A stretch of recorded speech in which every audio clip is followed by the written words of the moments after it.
The great assembly hall of the Galactic Concord stretched out like a vast metal ocean.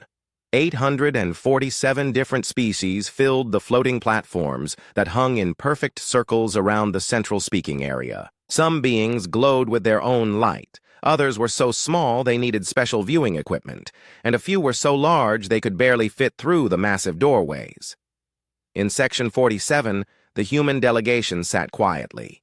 They looked plain compared to their neighbors. The Zephyrians next to them had beautiful crystal skin that caught the light. The Altarians across the way stood 9 feet tall with arms that could crush steel. The humans just looked like humans. Average height, soft skin, wearing simple gray uniforms. Ambassador Sarah Chen checked her datapad one last time. She had been Earth's voice in the Concord for 12 years. She knew every hallway of this station, every shop in the commercial district, every face in the diplomatic quarters. Today would be her last day here. "The chair recognizes the Terran Federation," announced Chairman Veltar. His voice echoed through the hall from speakers built into every platform. Veltar was a Nexari, tall and thin like a tree, with skin that shifted colors based on his mood. Right now, it was the pale blue of boredom. Sarah stood up. Around her, the other human delegates remained seated. There were only 23 of them, representing Earth and its 42 colony worlds. Such a small number compared to some species that brought hundreds of representatives. "Chairman Veltar, honored members of the Concord," Sarah began. Her voice was calm and clear. "The Terran Federation formally withdraws from the Galactic Concord, effective immediately." The hall went silent. Not the usual quiet when someone was speaking, but the deep silence that comes from shock. Platform after platform of aliens turned to stare at the human section. Sarah continued, "We thank the Concord for the opportunity to participate in galactic civilization. Our withdrawal is final and non-negotiable." She sat down. That was it. No long speech about injustices, no list of complaints, no dramatic threats or demands. Just a simple statement, delivered in the same tone she might use to order coffee. "Chairman." Veltar's skin flashed yellow, confusion. "Ambassador Chen, surely you wish to explain the Federation's reasoning? There must be discussions, negotiations, committee meetings." Sarah stood again. "There is nothing to discuss. The decision is made." She looked around at her delegation. "We will be departing the station within 24 hours. The humans began to gather their datapads and personal items. They moved with quiet efficiency, no rushing, no dramatic gestures. They nodded politely to delegates from other species, who had worked with them over the years. As they filed toward the exits, the hall erupted. Species that had barely spoken to each other in decades suddenly found their voices. "What do they think they're doing?" demanded Trade Minister Thyrix from Zephyr Prime. His crystal body chimed with indignation. "They're barely more than animals. We gave them everything. Technology, trade routes, protection." Commander Krex of the Altarian military laughed, a sound like grinding metal. "Let them go. They were useful for manual labor, nothing more. We can find others to do their simple work." The representative from the ethereal collective, a being of pure energy contained in a special suit, barely reacted. "Physical beings come and go. It matters not to us." But not everyone was dismissive. Dr. Keth Ara, a Volnari scientist, watched the departing humans with interest. The Volnari were known for their logic and careful observation. Something about the humans' calm certainty bothered her. Did anyone ask why they're leaving? She wondered aloud. "Who cares?" Thyrix chimed. They never contributed anything important anyway. Chairman Veltar tried to restore order, but conversations continued across the hall. Most delegates seemed more curious than concerned. The humans had been part of the Concord for 200 years, but they had always been quiet, staying in the background, doing whatever jobs needed to be done without complaint. Outside the assembly hall, the human delegates split up to handle their departure. Some went to the diplomatic quarters to pack personal belongings.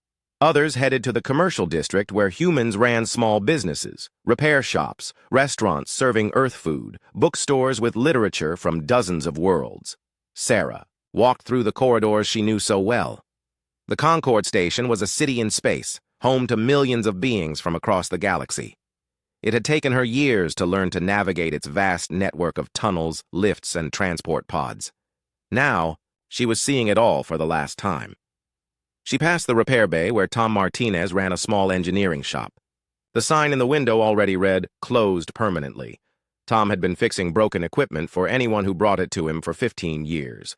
He charged fair prices and worked on everything from crystalline hegemony mining tools to ethereal collective containment units. "All done, Ambassador," Tom said as she approached. He was loading the last of his tools into a transport container.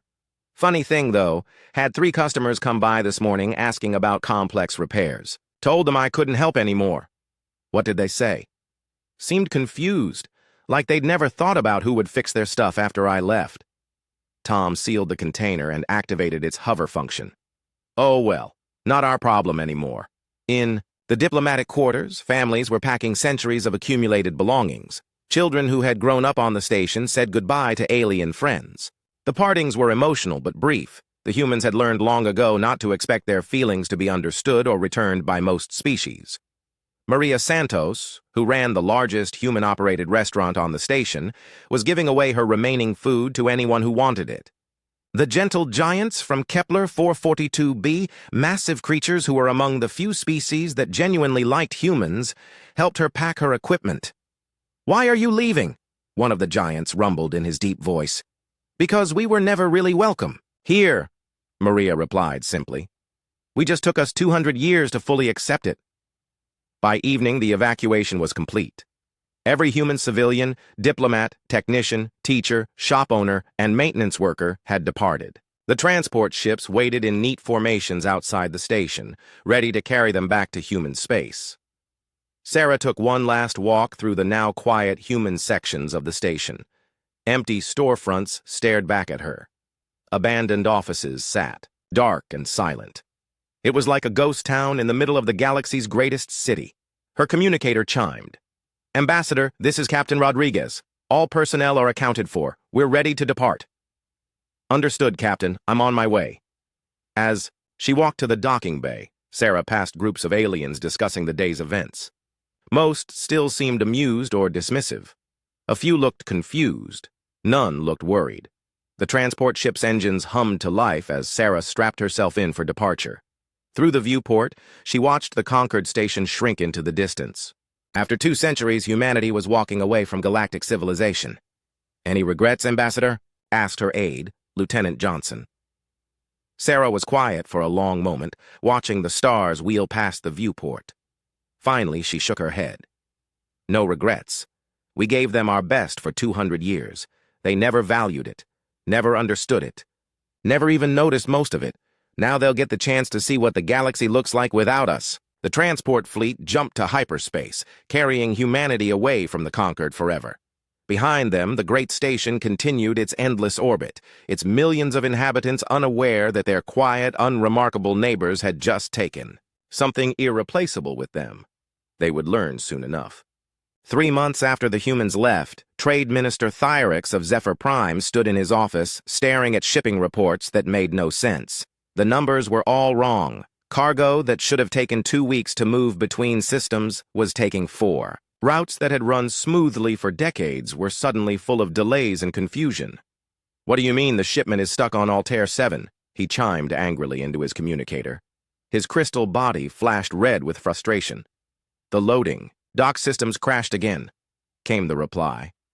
"We're trying to fix them manually, but no one here knows how the human-designed interfaces work." Thyrix paused. Human-designed. What humans? There were never any humans in our shipping operations. Well, no, sir, not officially. But apparently they were the ones who set up the logistics software 20 years ago, and they were the ones who kept updating it whenever problems came up. The dock workers say whenever something broke, they'd just call the human tech support, and it would get fixed. After ending the call, Thyrix pulled up the shipping records for the past 50 years. What he found made his crystal skin go pale blue with shock. Human fingerprints were everywhere, not just in the obvious places, but in thousands of tiny improvements and fixes that had been made over the decades. The efficient cargo routing system that made Zephyrian trade so profitable, originally designed by a human engineer named Janet Kim. The universal cargo container standards that let any species goods fit in any species ships? Created by a human committee that had spent 10 years traveling to different worlds, measuring everything, and finding solutions that worked for everyone. The translation protocols that let Zephyrian traders communicate with the 73 species they did business with, maintained and constantly updated by human linguists who somehow understood both crystal-based communication and organic speech patterns. Thyrix had never paid attention to any of this. Humans did the boring background work, while more important, species handled the real business. Except now, the background work was falling apart, and the real business was falling apart with it. Meanwhile, on the mining world of Kepler 190, the crystalline hegemony was discovering their own problems. Massive mining platforms that had operated flawlessly for centuries were breaking down one after another. Director Shextar stood on the observation deck watching technicians struggle with a malfunctioning ore processor. The machine was the size of a city block and worth more than some planets. Now it sat silent and dark.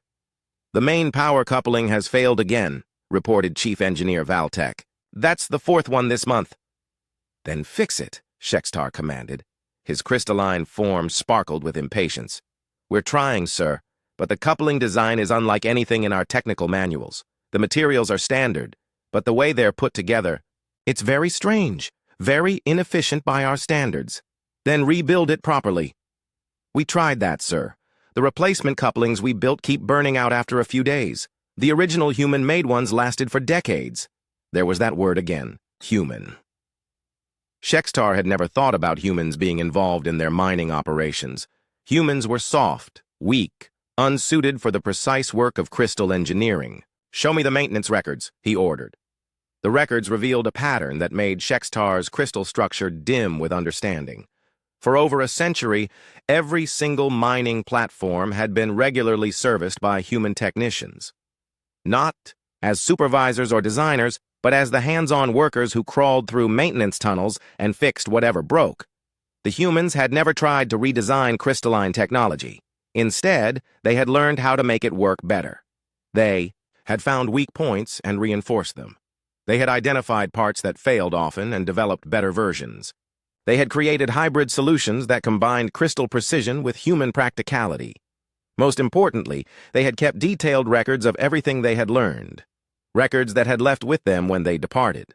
Dr. Cathara, the Volnari, scientist who had questioned the human departure, was making discoveries of her own. Her research into galactic civilization patterns had led her to examine the Concord's communication networks. What she found was disturbing. The great quantum relay network that allowed instant communication across the galaxy was failing. Not catastrophically, but bit by bit. Messages took longer to transmit. Translation errors increased. Some outer systems were losing contact for hours at a time. The relay stations were marvels of engineering, built by the greatest minds of a dozen species. They should have been able to maintain themselves indefinitely, but the maintenance logs told a different story. Human technicians had been visiting every relay station on a regular schedule for over 200 years. They had performed countless small repairs and adjustments. They had replaced worn components and upgraded systems that were becoming obsolete. Most surprisingly, they had been making improvements. The relay network of today was significantly more efficient and powerful than the one originally built. But all of those improvements had been made gradually, quietly, by human engineers who never asked for credit or recognition. Now those engineers were gone. The relay stations were still operating on their human-modified systems, but without maintenance, those modifications were starting to fail. The network was slowly reverting to its original, less capable state. Dr. Cathara realized she was looking at a galaxy-wide infrastructure crisis. The humans hadn't just fixed broken things. They had been steadily improving everything they touched for 2 centuries. And they had done it so quietly that no one had noticed. On the Concord's capital station, Chairman Veltar was dealing with the first wave of complaints. Minor issues mostly, shipping delays, equipment failures, communication problems, nothing. That couldn't be fixed, surely, but the fixes weren't happening. The other species kept expecting someone else to handle the problems. When pressed, they often admitted that humans had usually taken care of such issues in the past. It was just maintenance work, insisted Director Keth of Station Operations. Surely our own people can handle simple maintenance. Then why isn't it being handled? Veltar asked. Keth's membranes fluttered with embarrassment. Well, the human maintenance protocols were surprisingly complex. They had developed very specific procedures for each system, and they had training programs and specialized tools, and, well, we never paid much attention to what they were actually doing. The truth was becoming clear. For 200 years, the humans had been the Concord's invisible workforce, not the glamorous jobs. Those went to species with better technology or stronger bodies or superior intellects. But the essential jobs, the boring jobs, the jobs that kept everything else working, they had been the engineers who made incompatible technologies work together, the logistics coordinators who kept goods moving efficiently, the maintenance technicians who kept ancient systems running smoothly, the translators who prevented misunderstandings from becoming conflicts. Most species had entire departments that existed mainly to interface with human workers. Now those departments were trying to do the work themselves, and failing. The worst part was that the humans had left detailed documentation of everything they had been doing: maintenance schedules, repair procedures, training materials, system upgrade plans. But the documentation was written for humans, by humans, assuming human knowledge and human ways of thinking. Other species found it almost incomprehensible. Not because it was too advanced, but because it was too practical. It focused on what worked rather than what was theoretically perfect. It emphasized solutions that were good enough rather than solutions that were elegant. 3 months after their departure, the humans had left behind a galaxy that was slowly learning a painful lesson. The most important work is often the work that no one notices until it stops being done, and across the Concord, more and more systems were stopping. 6 months after humanity's departure, the first quantum relay station went completely dark. The station at coordinates 847 Alpha 29 had been faithfully transmitting messages across the galaxy for 400 years. It was one of the original relay points, built by the Nexari when they first developed faster-than-light communication. Now it was silent, its sophisticated quantum processors shut down and cold. The loss cut communications to 17 star systems. Nearly 1 billion beings found themselves isolated from the galactic network, unable to send messages, request help, or conduct business with the outside universe.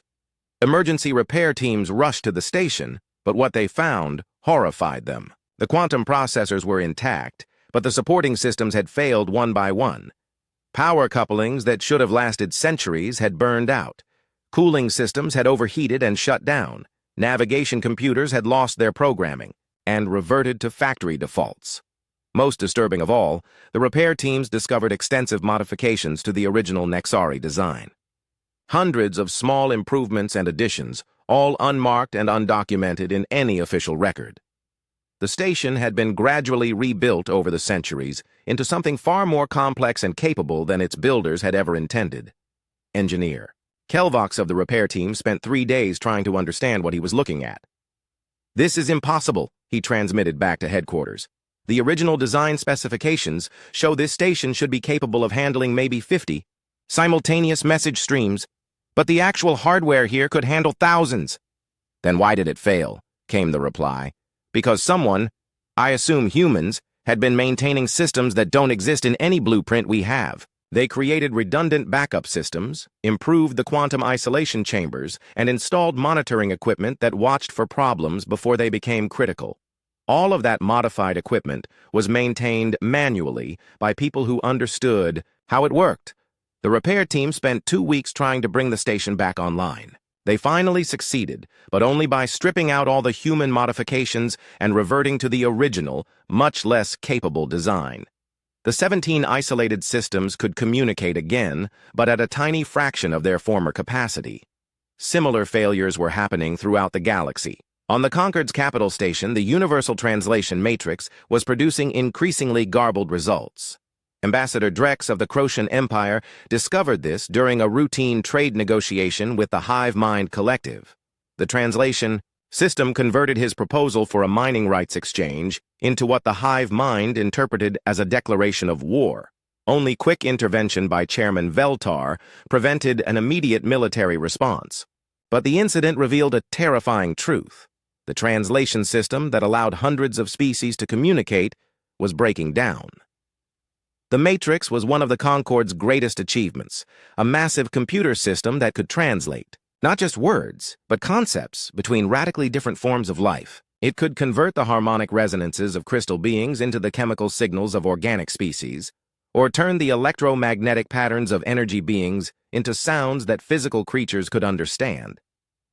What the Concord leadership had never realized was that the Matrix required constant adjustment. Languages evolved, new slang developed, cultural references changed, technical terminology grew more complex. Without regular updates, the system gradually became less accurate. For 200 years, human linguists had been feeding these updates into the system. They had traveled to different worlds, lived among alien populations, and studied how languages and concepts actually changed over time. They had been the bridge between theoretical translation protocols and practical communication needs. The linguists had left behind their research, but it was written in human languages and organized according to human thinking patterns. Other species found it almost impossible to use. Worse, the humans had developed an intuitive understanding of cultural context that couldn't be easily programmed into a computer. As translation errors multiplied, diplomatic incidents increased. The Individualist Alliance accused the hive mind collective of making threats that had actually been offers of friendship. The Ethereal Collective misunderstood a request for technical assistance as an insult to their intelligence. Trade negotiations broke down because numbers were being mistranslated. Dr. Cathara watched these growing problems with increasing alarm. Her research had revealed that humans had been involved in preventing or resolving dozens of potential conflicts every year. They had served as neutral mediators between species that couldn't understand each other's basic psychology. The humans had a unique ability to see patterns and find common ground between radically different forms of life. They could understand why a hive mind species valued collective decision-making, while also understanding why individualist species prized personal freedom. They could translate not just words, but entire ways of thinking. Without human mediators, old tensions between species began to resurface. The Croshan Empire and the Altarian military had been rivals for centuries, but human diplomats had helped them find ways to compete without fighting. Now their rivalry was turning hostile again. The Ethereal Collective had always looked down on physical species as crude and limited. Human scientists had served as intermediaries, translating between energy-based and matter-based perspectives on reality. Without that bridge, the Ethereals were becoming increasingly isolated and arrogant. Most seriously, the gentle giants of Kepler 442b were facing extinction. Their star was entering an unstable phase, and they needed to evacuate their entire civilization to a new world. But the evacuation required cooperation from dozens of species, and the negotiations were failing. The giants were peaceful beings who had never learned to be forceful or demanding. Other species respected them, but considered them low priority. In the past, human advocates had spoken for the giants, ensuring their voices were heard in conquered discussions. Now the giants' quiet requests for help were being ignored or forgotten amid the growing chaos of translation failures and diplomatic disputes. Their evacuation deadline was approaching, and they were running out of time. The first open conflict erupted on the third day of the 7th month. The Hive Mind Collective sent a routine trade fleet into what they believed was neutral space. The Individualist Alliance interpreted the fleet movement as an invasion and responded with military force. The battle was brief, but devastating. 12 ships were destroyed, and hundreds of lives were lost. Both sides blamed the other for the misunderstanding, and both were right. The translation system had converted a standard trade notification into what sounded like a territorial claim. Chairman Veltar called for emergency sessions to address the growing crisis, but the sessions themselves were hampered by communication problems. Species that had worked together for centuries found themselves unable to understand each other's positions. The Concord's Great Assembly Hall, once filled with productive debate, became a chaos of confused arguments and mounting frustration. Representatives shouted in their own languages, trusting the translation system to convey their meaning. But the system was converting passion into anger and concern into accusation. In his private office, Chairman Veltar stared at reports flowing in from across the galaxy. Trade was collapsing as shipping networks failed. Communication was breaking down as relay stations went offline. Diplomatic relations were deteriorating as translation errors multiplied. Most disturbing of all, several species were quietly withdrawing from Concord activities. They weren't making dramatic announcements like the humans had. They were simply stopping their participation, becoming less responsive to communications, sending fewer representatives to meetings. The gentle giants had missed the last 3 assembly sessions entirely. The symbiotic pairs of Tau Ceti had stopped responding to trade requests. The nomadic fleets of the Void had altered their routes to avoid Concord space. Veltar realized he was watching the slow collapse of galactic civilization. The great achievement of hundreds of species working together was falling apart, and he had no idea how to stop it. 6 months ago, when the humans had walked away, he had barely noticed. Now he was beginning to understand that they had taken something irreplaceable with them. Something the Concord had never valued because it had always been there. The quiet competence that kept the galaxy running.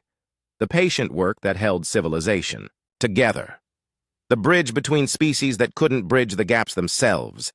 The humans were gone, and the galaxy was breaking. 1 year after humanity's departure, Chairman Veltar authorized something unprecedented in Concord history, a massive search and recovery mission to find the humans and convince them to return. The galaxy was in chaos. 3 separate wars were raging across Concord space. Half the communication network was down. Trade routes that had operated for centuries were abandoned. Dozens of species had withdrawn from Concord participation, and several outer systems had gone completely dark. Captain Rixala of the Nexari Survey Corps was chosen to lead the search fleet. She was one of the few beings who had actually worked closely with humans during their time in the Concord. As a young officer, she had served on joint exploration missions where human crew members had proven invaluable for their adaptability and problem-solving skills. "Find them," Veltar instructed during her final briefing. His skin was a sickly gray-green, the color of Nexari desperation. "Find them and bring them back. Offer them anything they want. Full Concord membership with equal voting rights. Control of their own sectors. Whatever it takes." The search fleet consisted of 50 ships from 20 different species, representing the largest cooperative military effort in Concord history. Ironically, organizing the fleet had been nearly impossible due to the communication and translation problems that were plaguing the galaxy. Captain Rixala's first challenge was figuring out where to look. The humans had never been conquered or driven out. They had simply left. Their departure had been so orderly and complete that they had left almost no clues about their destination. The search teams started with the humans' known colony worlds, but found them all abandoned. Not destroyed or evacuated in panic, but carefully emptied. Buildings stood intact, but empty. Infrastructure was shut down, but not damaged. It was as if entire populations had simply vanished. The first real clue came from an unexpected source. The gentle giants of Kepler 442b had been among the few species that genuinely liked humans. When contacted by the search fleet, they provided navigation data for human ships they had observed passing through their system 8 months ago. Following this lead, Captain Rixala's fleet jumped to the outer rim, far beyond traditional Concord space. What they found there changed everything. The human colony of New Geneva sat in orbit around a previously unexplored star. But it wasn't the small, struggling outpost that Rixala had expected to find. New Geneva was a thriving city station, larger than many Concord regional capitals, bustling with activity and surrounded by a network of smaller stations and orbital facilities. Even more shocking, the station wasn't populated only by humans. Rixala's sensors detected dozens of different species, many of them known to the Concord, others completely unfamiliar. "Captain," reported her science officer, "I'm reading advanced technology signatures from that station. Some of the energy patterns are beyond current Concord capabilities." Rixala requested permission to dock and was surprised to receive a warm welcome. The docking bay that received her shuttle was a marvel of engineering, designed to accommodate ships from dozens of different species, with atmospheric controls that could create perfect environmental conditions for any known form of life. She was met by Admiral Sarah Chen, the same woman who had announced humanity's withdrawal from the Concorde 1 year ago. Chen looked older than Rixala remembered, but also more confident, more settled. "Captain Rixala," Chen said with genuine warmth. "It's good to see you again. Welcome to New Geneva." As they walked through the station, Rixala struggled to process what she was seeing. The corridors buzzed with activity as humans worked alongside beings from dozens of species. She recognized some of them: gentle giants moving massive cargo, containers, crystalline hegemony engineers examining mineral samples, even a few ethereal collective entities in specialized containment suits. "These are Concorde species," she said to Chen. "Why are they here?" "They chose to leave just like we did," Chen replied simply. "Turns out we weren't the only ones who felt undervalued by the Concorde." In the station's central plaza, Rixala watched something that would have been impossible in conquered space: genuine cooperation between radically different species.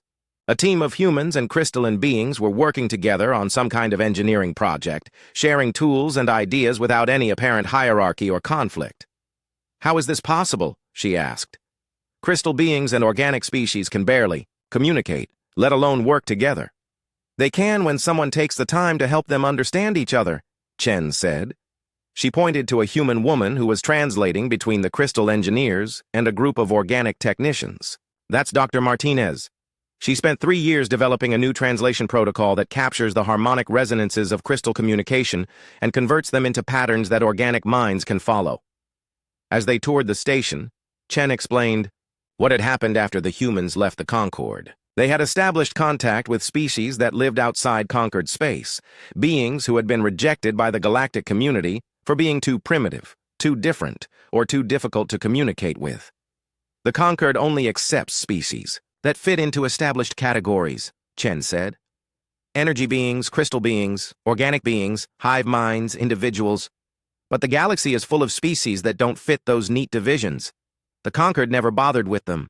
The humans had bothered. They had spent the past year traveling to isolated worlds, making contact with forgotten civilizations, and offering something the Concorde never had: genuine partnership rather than patronizing membership. The results were extraordinary." Rixala met species she had never heard of, beings who communicated through color changes, creatures who existed in multiple dimensions simultaneously, collective intelligences that spanned entire solar systems. All of them working together in ways that should have been impossible. "But your technology," Rixala protested. "Some of these energy readings suggest capabilities beyond what humans possessed in the Concorde." Chen smiled. "Turns out that when you actually listen to other species and work with them as equals, you learn things. The ethereal collective here taught us energy manipulation techniques that their cousins in the Concorde would never share. The crystalline refugees showed us mineral processing methods they developed in secret. The gentle giants had mathematical insights that we never would have discovered on our own." The tour continued to the station's research levels, where Rixala saw laboratories that made Concorde facilities look primitive. Humans and aliens worked side by side on projects that combined the best insights from dozens of different species. "We're not trying to build an empire," Chen explained. "We're trying to build something better than what we left behind. A community where every species contributes according to their abilities and receives according to their needs." In the diplomatic sector, Rixala observed something that made her heart's ache with loss. Human mediators were working with representatives from 17 different species to resolve a complex territorial dispute. The negotiations were proceeding smoothly, with all parties listening to each other and finding common ground. This was exactly what the Concorde needed. These were exactly the skills that were missing from the increasingly chaotic galactic community. "Admiral Chen," Rixala said finally, "I'm authorized to offer you anything you want to return to the Concorde: full membership, your own sectors, representation proportional to your contributions. Name your terms." Chen was quiet for a long moment, looking out through the station's observation windows at the ships moving peacefully through space.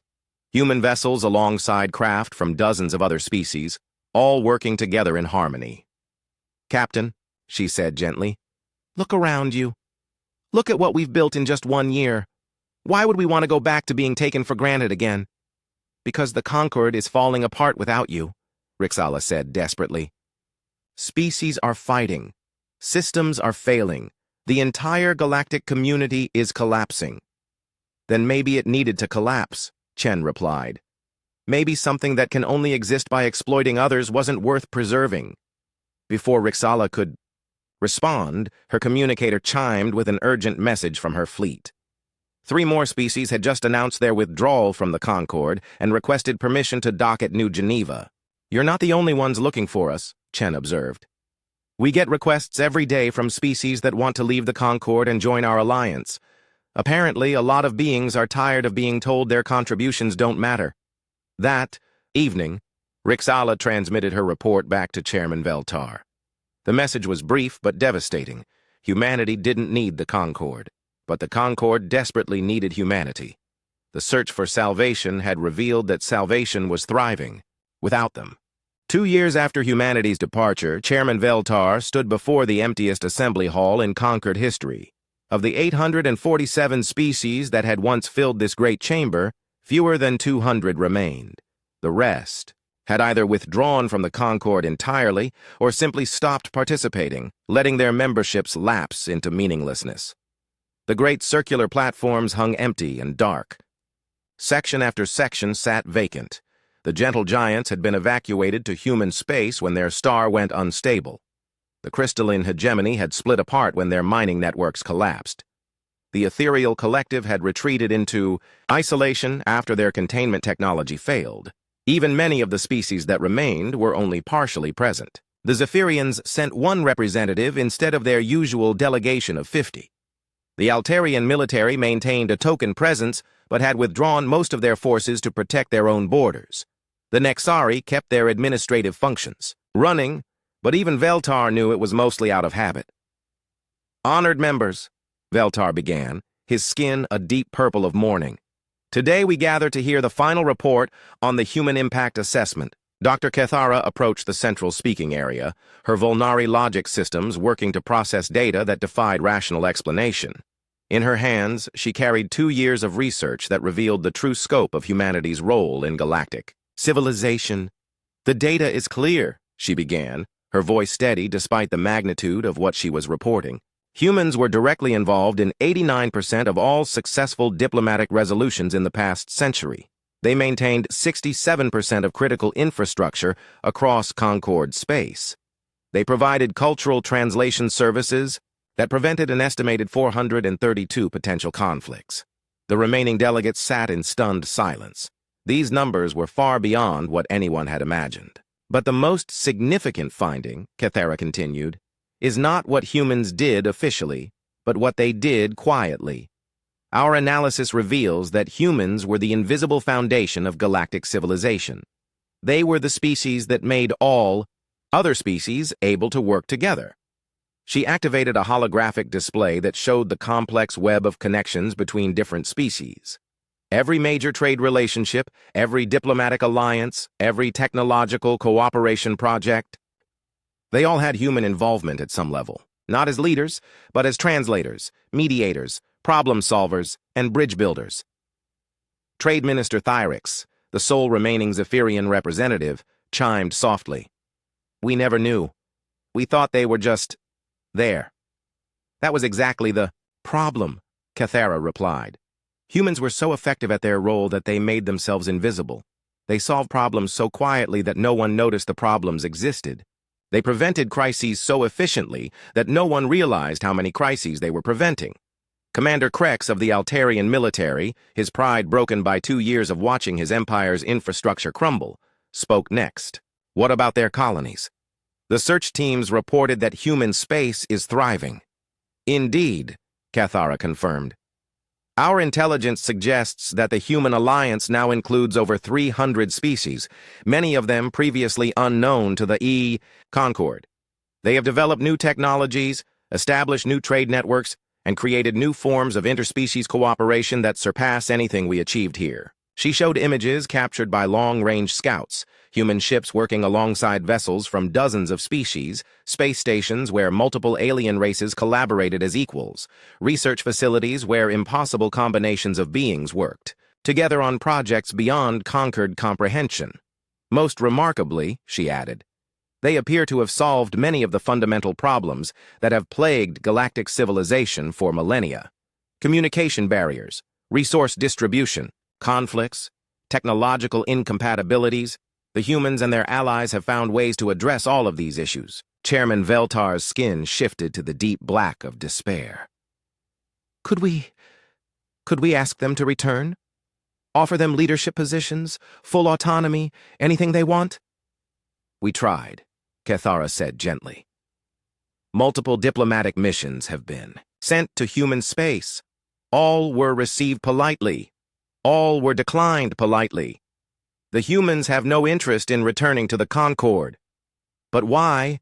Demanded the representative from the ethereal collective, their energy form flickering with confusion. We could give them power, wealth, recognition. Surely they must want something. They already have what they want, Cathara explained. Respect, cooperation, and the ability to build something better than what they left behind. Our envoys report that human space operates on principles of genuine equality and mutual benefit. No species is considered superior or inferior. Everyone contributes according to their abilities. The hall fell silent as the delegates absorbed this information. They were hearing about a better form of civilization, one that they could have been part of if only they had recognized its value when it was right in front of them. Veltar slowly rose from his chair. Dr. Cathara, in your assessment, is there any possibility of rebuilding the Concord to match what the humans have achieved? The Volnari scientist was quiet for a long moment, her logic circuits processing probabilities and variables. The fundamental problem, she said finally, is that the Concord was built on hierarchy. We believed that some species were naturally superior to others, and we structured everything around that belief. The humans never accepted that hierarchy, which is why they were able to see solutions that we missed. To rebuild the Concord as a truly cooperative alliance would require every remaining species to abandon their sense of superiority and work as equals.